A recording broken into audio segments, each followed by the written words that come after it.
नमस्ते दोस्तों, आप सभी का स्वागत है आज के वीडियो में।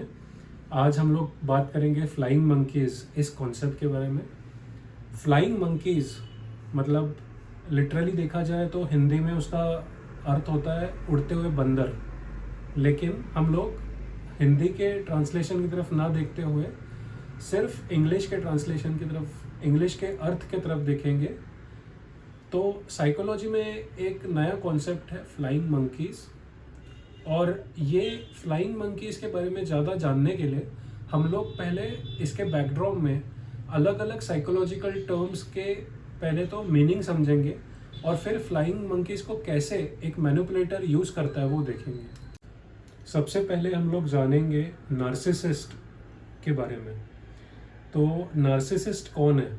वैसे तो ये शब्द आपको बहुत सारे हिंदी चैनल्स में और इंग्लिश चैनल्स में देखने को मिलेगा कि नार्सिसिस्ट ऐसा होता है, वैसा होता है, और बहुत से बार ऐसे प्रश्न पड़ता होगा नार्सिसिस्ट का एग्जैक्ट मीनिंग क्या है। तो नार्सिसिस्ट जो इंसान होता है वो खास करके बहुत डोमिनेंट होता है, और वो सेल्फ सेंटर्ड होता है, और वो हमेशा ऐसे दिखाने की कोशिश करता है कि वो सबसे सही है और बाकी सब गलत है। तो ऐसा नार्सिसिस्ट इंसान के ऊपर जब कोई और उंगली उठाता है कि ये ऐसे तरह से सही था लेकिन इस तरफ से गलत था, तो नार्सिसिस्ट व्यक्ति उस इंसान को ठुकरा देता है और ये दिखाने की कोशिश करता है कि मैं ही सही हूँ, मैं ही सही था और मैं ही अभी सही हूँ। तो नार्सिसिस्ट हमारे आज के फ्लाइंग मंकी टॉपिक का सबसे बड़ा किरदार है, क्योंकि ये सबसे बड़ा मैनिपुलेटर है फ्लाइंग मंकी का। अब हम लोग डिस्कस करेंगे दूसरे कॉन्सेप्ट के बारे में जो है फ्लाइंग मंकीज़, आज का मेन टॉपिक।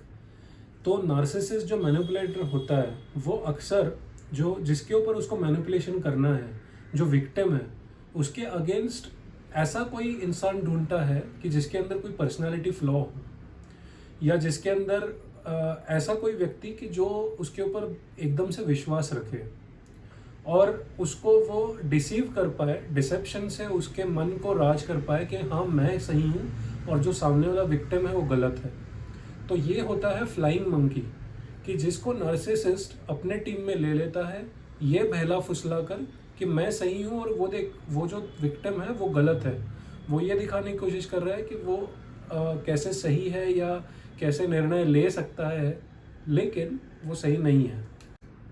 कभी कभी ये फ्लाइंग मंकी जो विक्टिम है उसके ऊपर जलसी भी उसके मन में हो सकती है।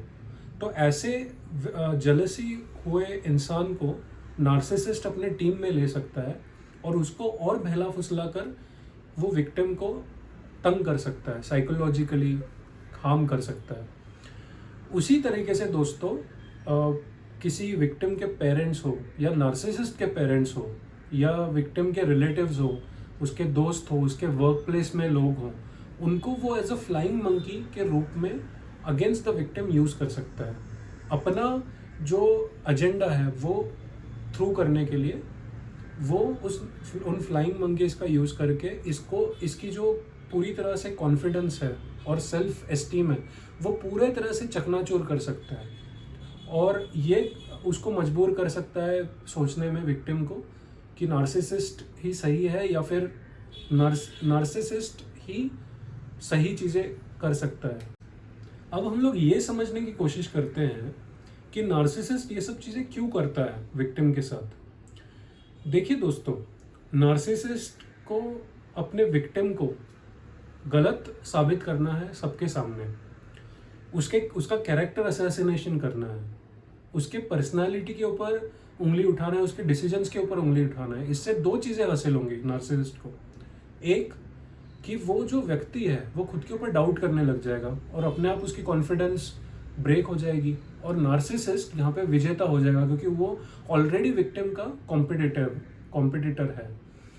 तो इसीलिए वो फ्लाइंग मंकीज का यूज़ करके अपने विक्टिम को टारगेट करता है, और इससे जो सेकेंड चीज़ हासिल होगी नार्सिसिस्ट को वो ये कि सबके सामने वो सही बन जाएगा और जो विक्टिम है वो गलत साबित हो जाएगा। तो लोग उसके ऊपर ही उंगली उठाएंगे जो विक्टिम है। अब हम लोग एक एग्जाम्पल की तरफ देखेंगे कि कैसे नार्सिसिस्ट फ्लाइंग मंकी को अपने विक्टिम की तरफ डायरेक्ट कर देता है उसको साइकोलॉजिकली हार्म करने के लिए, और कैसे अपने एजेंडा को पूरा करता है। तो दोस्तों अब हम लोग एक एग्जांपल लेते हैं। एक मेल 1 है, मेल 1 जो है वो मेल 3 का कॉम्पिटिटर है, और यहाँ पे मेल 2 है जो फ्लाइंग मंकी है। तो मेल 1 जो है वो नार्सिसिस्ट दिखाया गया है, मेल 2 जो है वो फ्लाइंग मंकी है, और मेल 3 जो है वो विक्टिम है। अब हम इस एग्जाम्पल के द्वारा ये समझने की कोशिश करते हैं कि कैसे नार्सिसिस्ट अपने एजेंडा को थ्रू करवा के मेल 3 को, विक्टिम को, सेल्फ कॉन्फिडेंस उसका कम लाता है और सबके सामने उसको गलत साबित करता है। तो दोस्तों ये देखिए, ये स्टोरी की शुरुआत होती है इस तरीके से कि मेल 1 मेल 3 का कॉम्पिटिटर है, ओके, और वो दोनों स्पोर्ट्स में बहुत अच्छे तरीके से परफॉर्म कर रहे हैं, लेकिन मेल 3 थोड़ा मेल 1 से ज़्यादा अच्छा परफॉर्म करने की वजह से वो इंडियन टीम में सेलेक्ट हो गया है। अब यहाँ पे एंट्री होती है फ्लाइंग मंकी की, जो मेल 2 है। तो मेल 1 क्या करता है, जो नार्सिसिस्ट है, वो मेल 2 को मेल 3 को कांटेक्ट करने को मजबूर करता है, उसको इंट्रोड्यूस करवाता है मेल 3 से, और ये दिखाने की कोशिश करता है कि ये एक हमारा कॉमन फ्रेंड है जो आपका इंटरव्यू लेना चाहता है। तो मेल 3 राजी हो जाता है कि ठीक है, मैं इंटरव्यू के लिए तैयार हूँ, और मेल 2 को वो अपने जगह पे इनवाइट करता है। तो मेल 2 उसको कुछ अलग अलग तरीके के क्वेश्चंस पूछता है इंटरव्यू में, स्पोर्ट्स से रिलेटेड। मेल 3 को ये पता ही नहीं था कि मेल 2 उसको एक्सपोज करने के पीछे है। मेल 2 मेल 3 को क्वेश्चंस पूछना शुरू कर देता है इंटरव्यू में, और वो ये शुरुआत में तो इंटरव्यू अच्छी जाती है। मेल 3 बोलता है कि हाँ, मैं इंडिया के टीम में सेलेक्ट हो गया मेरे हार्डवर्क की वजह से, और सब पॉजिटिव चीज़ें कवर करता है। लेकिन बाद में इंटरव्यूअर उसको कुछ तीखे तीखे क्वेश्चन पूछने लग जाता है उसके पर्सनल लाइफ के बारे में, और मेल 1 से राइवलरी के बारे में। मेल 3 सही तरीके से, मैच्योर तरीके से मेल 2 को आंसर करते हुए आगे निकल जाता है, और ये दिखाने की कोशिश करता है कि कैसे उसने सही से इंडियन टीम के लिए मेहनत की, और उसका कोई भी किसी के साथ कोई दुश्मनी नहीं है। लेकिन मेल 2 जब चला जाता है वहाँ से, तो दूसरे ही दिन वो टीवी पे ऐसा रिपोर्ट चलाता है कि मेल 3 एक बहुत ही बुरा इंसान है, और उसके अगेंस्ट सोशल चैनल्स में एक डिबेट शुरू हो जाता है मेल 3 के खिलाफ, जिस वजह से वो स्पॉटलाइट में आ जाता है, और उसके परफॉर्मेंस में वो लो हो जाता है, और इंडिया के टीम से धीरे धीरे बाहर हो जाता है, ताकि, और इसका जो फ़ायदा है वो मेल 1 को होता है, वो वापस इंडिया के टीम में आ जाता है। तो यहाँ पे हम लोगों ने एक एग्जाम्पल देखा कि कैसे एक नार्सिसिस्ट एक रिपोर्टर को एज अ फ्लाइंग मंकी के रूप में यूज़ करके एक दूसरे कॉम्पिटिटर को नीचे लाया उसने। अब बहुत से बार ये हो जाता है कि नार्सिसिस्ट तो अपना गोल हासिल कर लेता है, अपने एजेंडा को पूरा कर लेता है, लेकिन जो फ्लाइंग मंकी है उसके दिमाग पे हावी होके फ्लाइंग मंकी भी विक्टिम का दुश्मन बन जाता है, और धीरे धीरे वो दुश्मनी और बढ़ जाती है। तो इसीलिए हमें ये पता लगने की ज़रूरत है हम लोगों को कि जो फ्लाइंग मंकी है उसी को अगर हम लोगों ने कंट्रोल करना शुरू कर दिया तो नार्सिसिस्ट तक कोई खबर पहुंचेगी नहीं आपकी, और ना उसका एजेंडा पूरा होगा। इसीलिए दोस्तों, लोगों का पता लगना और लोगों की परख ये एक इंसान के अंदर होनी चाहिए। अब हम लोग ये देखेंगे कि इस सिचुएशन से बाहर कैसे निकला जाए, फ्लाइंग मंकी को अपने लाइफ से दूर कैसे करें, और नार्सिसिस्ट को इनडायरेक्टली कैसे मैसेज सेंड करें। सबसे पहला सॉल्यूशन एक फ्लाइंग मंकी को डिफीट करने के लिए या एक नार्सिसिस्ट को डिफीट करने के लिए है कॉन्फिडेंस ऑन सेल्फ एंड खुद पे विश्वास। ठीक है, तो सामने वाला व्यक्ति कुछ भी बोले आपको, या आपको किसी तीसरे इंसान के बारे में बताए, या आपको बहला फुसला कर अपना डायरेक्शन चेंज करने को बोल दिया, वो सामने वाला व्यक्ति कुछ भी कर सकता है, लेकिन आपके कुछ सिद्धांत है, आपके कुछ प्रिंसिपल्स हैं। आपने मन में ये लाना चाहिए कुछ भी हो जाए मैं अपने प्रिंसिपल्स को नहीं छोड़ूंगा और आगे बढ़ते रहूंगा। हाँ, शायद मैं एम्पथाइज कर लूँ सामने वाले के साथ, लेकिन उसके चीज़ें में मैं अपने एक्शंस को क्यों ख़राब करूँ उसके वजह से। ये चीज़ सोचने जैसी है। दूसरी जो सॉल्यूशन है वो ये कि फ्लाइंग मंकी तो सिर्फ एक मोहरा था।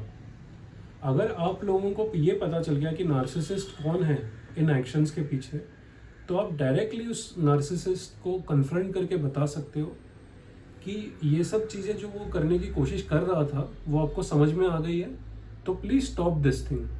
और वही के वही उन चीज़ों को आप रुकवा सकते हो। बहुत से बार नार्सिसिस्ट आपके रिलेटिव्स में भी कुछ चीज़ आपके अगेंस्ट स्प्रेड कर सकता है।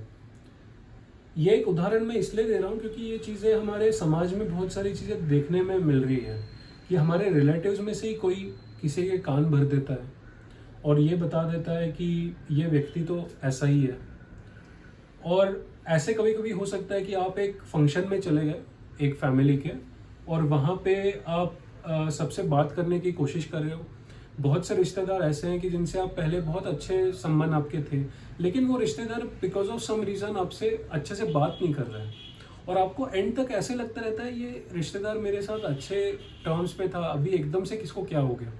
फिर आपको ऐसी चीज़ पता चल जाती है कि इस फ्लाइंग मंकी ने आपके रिलेटिव्स में ऐसी कोई बात फैला दी है कि जिसकी वजह से आपका नाम खराब हो गया है। तो दोस्तों, यहाँ पे डरने की कोई बात नहीं है। आप सरल सरल चीज़ कर सकते हो। आपको किसी को जस्टिफिकेशन देने की ज़रूरत नहीं है। आप रिलेटिव्स के पास जा सकते हो जिनसे आपका सच में अच्छा संबंध है, और आप बोल सकते हो कि मुझे ये सुनने में आया कि मेरे बारे में किसी तीसरे इंसान ने कुछ ऐसी गलत चीज़ बोल दी है। आई एम रियली सॉरी आपके कानों में ये चीज़ें पड़ी, लेकिन मैं जैसा हूँ, क्या आपको ऐसा लगता है कि मैं ऐसे कर सकता हूँ? ये प्रश्न जब आप रिलेटिव से पूछोगे तो रिलेटिव्स अगर आपको सच में जानते हैं, पहचानते हैं, तो ये बोल देंगे कि हाँ, उसने ये चीज़ आपके बारे में बताई थी, लेकिन मैं आपको पहले से जानता हूँ, मुझे पता है कि आप ऐसे कुछ कर नहीं सकते, या फिर आप ऐसे इंसान नहीं हो गलत। तो दोस्तों, बताने का तात्पर्य ये है कि फ्लाइंग मंकी हो या नार्सिसिस्ट हो, अगर आप सच्चे इंसान हो तो कभी ना कभी आपका सच बाहर आएगा और लोगों को पता चल जाएगा कि कौन सही है कौन गलत है।